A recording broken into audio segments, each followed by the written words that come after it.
तो क्या हाल है आपके? मूवीज को इंसान ही बनाते हैं जिनसे गलतियां होती है और उन्हीं गलतियों को इस वीडियो में फनी वे में बताया गया है। तो प्लीज वीडियो को एंटरटेनमेंट के नजरिए से देखें। धन्यवाद।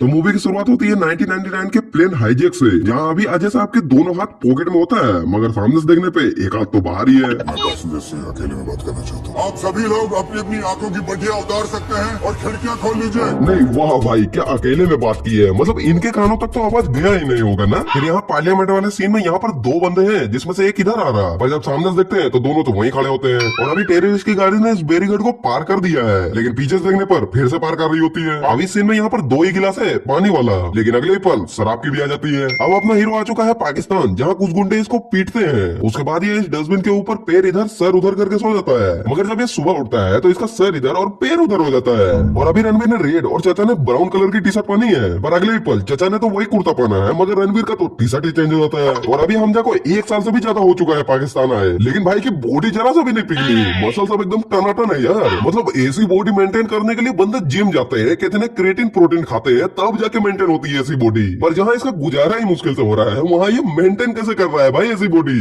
फिर यहाँ ये तीनों आते हैं रहमान डकैत के बेटे को मारने, फिर पूरा जोश में बड़े बड़े गन निकालकर फायरिंग शुरू कर देते हैं। और ये इतने जोश में होते हैं कि इनको पता ही नहीं होता कि हम फायरिंग तो कर रहे हैं, लेकिन गन तो ला ही नहीं थे। और इसी में एक डीपली मिस्टेक देखो, अभी ये चूचा दोनों हाथ से पकड़े है गन को, मगर इधर से देखने पे एक ही हाथ से पकड़े। फिर इस सीन में रणवीर के पीछे से ये टकला आ रहा है, मगर जब कैमरा दूर से दिखाता है तो आसपास कहीं वो टकला दिख ही नहीं रहा। अब यहाँ हम जब बाबू डकैत की गाड़ी में टक्कर मारता है, तो टक्कर से पहले बाबू देखो एक हाथ और पैर रिक्शे से बाहर है और दूसरा हाथ उसके लाठी पे है। पर जब इधर से देखते हैं तो हाथ पर समेटे शांति से बैठा है। उसके बाद रहमान बाबू डकैत को पब्लिक के बीच कुचल देता है, मतलब एकदम बड़ी बेरहमी से फैलता है। लेकिन ये लोग तो ऐसे देख रहे हैं जैसे सामने आधी पुरुष चल रही हो, मतलब चेहरे पे कोई रिएक्शन ही नहीं। और नहीं चलो ये मर जाता है, थोड़ा चलता है, मगर भाई पीछे औरतें भी ऐसे देख रही है जैसे सामने छक्कों का मुजरा चल रहा हो। तुम्हारी औकात क्या है, क्या शब्द बोले हो? फिर अपना हीरो आता है क्लब, पर मैं ये सोच रहा हूँ कि ये साला आटा चोर पाकिस्तानियों के पास इतना महंगा और अच्छा क्लब आया कहाँ से बे।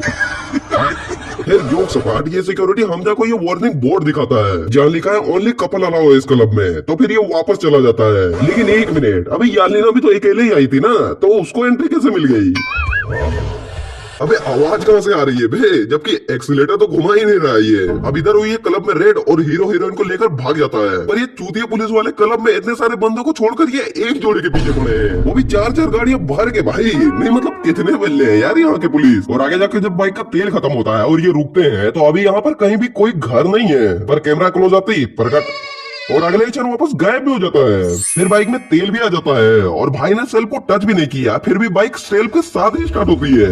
अब होती है खलनायक मतलब एसपी चौधरी असलम की एंट्री। तो अभी देखो आगे दूर दूर तक कोई भी नहीं दिख रहा, लेकिन फिर अचानक से ये तीनों चूचे प्रकट होते हैं। और सच में यार कलर ग्रेडिंग के तो बड़ी बेरहमी से मारी है नेटफ्लिक्स ने, मतलब ट्रेलर से भी कॉपी नहीं कर पाए। इस सीन को तो एकदम ब्लैक एंड व्हाइट ही कर दिया हो। खैर अभी ये दोनों यहीं खड़े हैं कार के पास, लेकिन इसी सीन को जब पीछे से देखते हैं तो वहाँ तो कोई खड़ा ही नहीं है। फिर भाई जब इसको गोली मारता है तो अभी देखो ये कार से काफी नजदीक है, मगर अब ऊपर से देखो दूर हो गया। अब यहाँ ये लगड़िया कहाँ से आ गई भाई? नहीं मतलब ये दोनों इतनी देर से खाली हाथ घूम रहे हैं और आसपास कहीं पेड़ वगैरह भी नहीं है, सब जगह पतल ही पतल है, तो कहाँ से आ गई भाई ये लकड़ियाँ? उसके बाद हमजा यालिना के गोदे मेरा मतलब थिएटर में बैठकर पॉपकॉर्न खा रहा है, तो अभी यालिना का बाल उसका शोल्डर पे है, लेकिन इधर से देखो पीछे खिसक जाता है। फिर यहाँ साफ पता चल रहा है कि ये कार के एकदम बाजू में ही खड़ा है, मगर कैमरा एंगल चेंज होती दूरी बढ़ जाती है और हमजा भी अभी यहीं पर है, लेकिन ऊपर से देखो गायब भी हो जाता है। फिर इस सीन में हमजा और जमील साहब की मीटिंग हो रही है और अभी टेबल पे कहीं भी चाय या ट्रे नहीं रखी हुई है, पर थोड़ी देर बाद पता नहीं कहाँ से आ जाती है। इधर रहमान भाई हमजा के सामने ही डांस कर रहे हैं, और जब इसी सीन को दूर से दिखाते हैं तो सामने तो कोई है ही नहीं भाई। और ये कार वाले सीन में हमजा फाइट के दौरान सीट बेल्ट पहन लेता है, लेकिन जब ये कार से निकलता है तो बेल्ट खोले बिना सीधा ही निकल जाता है। और हमजा भाई ने सीट बेल्ट पहना था, फिर भी इसको इतना चोट लगता है कि मुंह से खून फेंक देता है। लेकिन पीछे रहमान भाई बिना सीट बेल्ट पहने भी एकदम चकाचक होते हैं, और साथ में ये टकला भी। मुझे क्यों तोड़ा?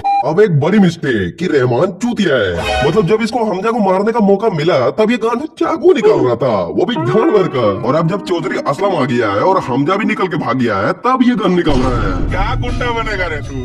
अबे चूतिया अगर पहले ही गन निकाल कर उसके कनपट्टी में रख देता तो यहाँ तक बात पहुँचती ही नहीं ना साला। अब यहाँ इस मोटे को 3-4 गोली ऑलरेडी लग चुकी है, उसके बाद भी एक ग्रेनेड फेंकता है। दोनों हाथ में भी गोली लगने के बावजूद उसी हाथ से गन भी चलाता है, मतलब एक पल में तो इसको सामने से गोली भी लग रही है और ये पूरा